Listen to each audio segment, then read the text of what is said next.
আসসালামু আলাইকুম। আমি নাসিমা হোসেন কুকিং থেকে আপনাদের সবাইকে জানাই স্বাগতম। আপনারা সবাই কেমন আছেন? আমি ইনশাল্লাহ আলহামদুলিল্লাহ ভালো আছি।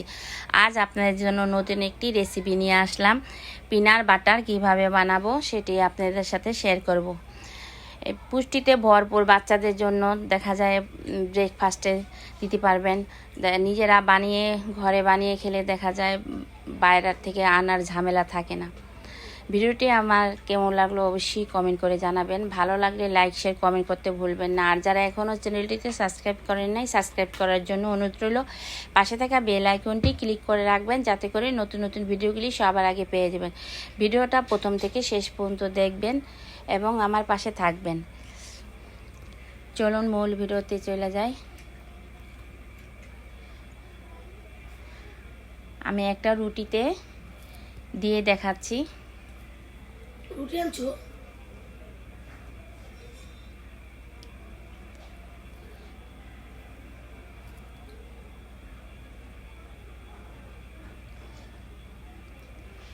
এভাবে ভরিয়ে দেখা যায় বাচ্চাদের টিফিনে দিতে পারবেন, নিজেরও দেখা যায় সকালবেলা ব্রেকফাস্ট করতে পারবেন।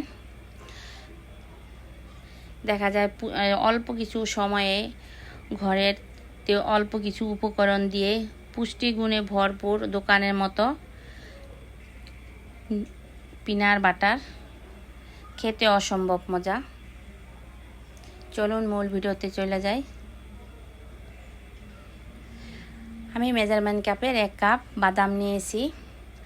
আমি চীনা বাদাম দেওয়া করব, আপনারা দেখা যায় কাজু বাদাম দিয়েও করতে পারেন ইচ্ছা করলে। বাদাম দিয়ে একটু হালকা লাল করে ভেজে নিতে হবে যাতে নিয়ে অনেক সুন্দর একটা ফ্লেভার আসে। বাদামটা যখন হয়ে যাবে দেখা যায় ফেটে মাঝে মাঝে বাদামগুলি ফেটে ফেটে যাবে, তখন বুঝতে হবে যে বাদামগুলি ভাজা হয়ে গেছে। আর একটা ডলা দেওয়া দেখবেন যে বাদামের ছিলকারা উঠে যায়, তখন মনে করবেন হয়ে গেছে। এখন আমি বাদামগুলি তুলে নিব। বাদামগুলি তুলে একটু ঠান্ডা করে তারপরে আমি উপরে ছিলকাগুলি ফেলবো। এভাবে ডলা দিলেই দেখা যায় ছিলকাগুলি উঠে যাবে। ছিলকাগুলি উঠে একটু ঝাড়া নিবে, তাহলে পরিষ্কার হয়ে যাবে। দেখুন কত সুন্দর হয়েছে। আমি এখন ব্লেন্ডার জারে করে ব্লেন্ডার করে নিব।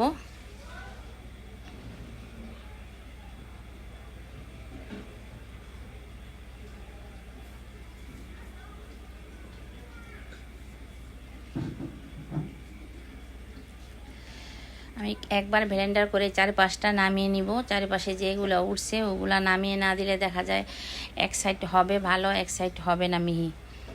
এভাবে 4-5টা থেকে যে দলা দলা হয়ে গেছে দলাগুলি ভেঙে দিতে হবে। আমি লবণ দিব স্বাদ মতো। খাওয়ার রেগুলার তেল দিব একটু। আমি খাওয়ার রেগুলার তেল দিব, দেখা যায় আপনি বাটারও দিতে পারেন। আমি চিনি সুগার দিব। আমি চিনি সুগারটা নিজের হাতে বানিয়েছি ব্লেন্ডার করে। ব্লেন্ডার না থাকলে দেখা যায় পাটায় বেটেও করে নিতে পারেন, কিনতেও পাওয়া যায়। আমি চকলেট দিব। আমি একটু ব্লেন্ডার করে নিব। ব্লেন্ডার করা হয়ে গেছে দেখুন, কোনো দানাদার থাকতে পারবে না, একদম মিহি করে নিতে হবে।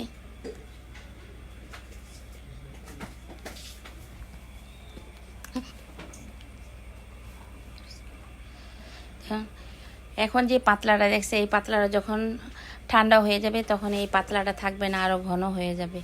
আমি পরিবেশন করে নিলাম। আবার দেখা হবে অন্য কোনো নতুন ভিডিওতে। ততক্ষণ সবাই সুস্থ থাকবেন, ভালো থাকবেন। আল্লাহ হাফেজ।